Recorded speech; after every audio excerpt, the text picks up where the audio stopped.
Israel Hamas की जंग ने बढ़ा दी भारत की टेंशन। देश के कई राज्यों में अलर्ट, पुलिस से लेकर कई सुरक्षा एजेंसियां हुई तैनात। इजरायल हमास जंग के बीच इन जगहों पर सबसे बड़ा खतरा। मोदी और शाह ने बुलाई बैठक, अधिकारियों को किया अलर्ट। भारत के इन लोगों पर हो सकता है बड़ा हमला। बिना सुरक्षा के बाहर जाने पर लगाई गई रोक, घरों पर तैनात पुलिस बल। जी, भारत से 4000 किलोमीटर दूर से हमास इजरायल जंग की आंच अब देश की राजधानी समेत कई राज्यों तक पहुंच गई है। इजरायल और हमास के बीच जारी जंग ने तीसरे विश्व युद्ध का बड़ा संकेत दे दिया है। जहां एक तरफ दुनिया के सभी मुस्लिम देश हमास के साथ है, तो वहीं कई बड़े देश इजरायल के साथ खड़े हैं। इजरायल ने हमास का लगभग खात्मा कर दिया है। गाजा पट्टी को चारों तरफ से घेर कर उसे खाली करने की बात कही है। दोनों देशों के युद्ध में अब तक हजारों जानें जा चुकी हैं। भारत इजरायल के साथ खड़ा है, हर तरीके से इजरायल का साथ देने की बात कही है। इस बीच दोनों देशों की जंग ने भारत पर गहरा असर छोड़ा है। देश के कई राज्यों में हमास के समर्थन में लोगों ने रैलियां निकाली, खुलेआम समर्थन किया। अब तक करीब 100 से बड़ी घटनाएं ऐसी हो चुकी है जो देश के अलग अलग राज्यों में घटी है, जहाँ पुलिस से लेकर सुरक्षा बल अब हाई अलर्ट मोड पर है।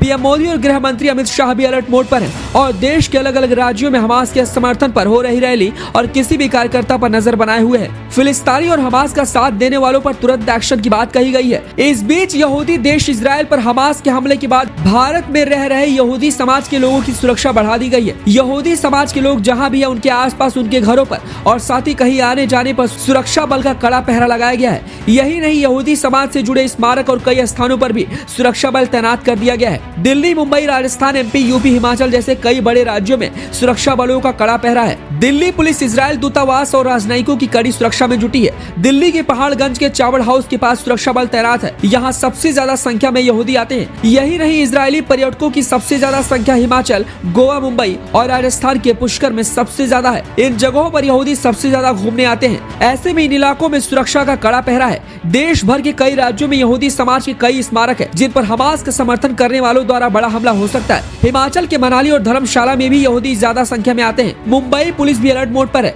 दुनिया के ज्यादातर देशों में रहने वाले यहूदी इजरायल लौट चुके हैं, जो युद्ध में इजरायल की तरफ से हमास के सामने खड़े होंगे। बताते चले कि इजरायल अपने आम नागरिकों को सैन्य ट्रेनिंग देता है और सभी इजरायली रिजर्व सैनिक की कैटेगरी में आते हैं। यही वजह कि दूसरे देशों में रहने वाले इजरायल के आम नागरिक भी अब अपने देश लौट चुके हैं और ट्रेनिंग लेकर इस युद्ध में उतरने वाले हैं। देश के सभी राज्यों की पुलिस सादी वर्दी में पेट्रोलिंग शुरू कर दी है। पुलिस हर तरीके से किसी भी गतिविधि और आने जाने वालों पर कड़ी नजर रख रही है। यहूदी समाज के रहने वाले ठिकानों के साथ उनके स्मारकों पर भी 24 घंटे का कड़ा पहरा लगाया गया है। मोदी और शाह के साथ सभी राज्यों के मुख्यमंत्री भी यहूदी की सुरक्षा में लगे हुए हैं और पुलिस के साथ सभी बड़े अधिकारियों को यहूदियों की सुरक्षा में लगाया गया है। एयरपोर्ट से लेकर बस स्टेशन और रेलवे स्टेशन पर कड़ी निगरानी की जा रही है और चेकिंग पॉइंट्स बना दिए गए हैं। बताते चले कि मुंबई के बेलापुर और नेहरू इलाके में सबसे बड़ा पहरा है। ये भारत की एक ऐसी जगह है जहाँ पर सबसे ज्यादा यहूदी समुदाय के लोग रहते हैं। देश के सभी राज्यों की पुलिस हमास और फिलिस्तीनी का समर्थन करने वालों को किसी भी हाल में नहीं छोड़ रही है और उन पर कड़ा एक्शन ले रही है। इस खबर पर आपकी क्या कुछ राय है, हमें अपनी राय कमेंट बॉक्स में दें।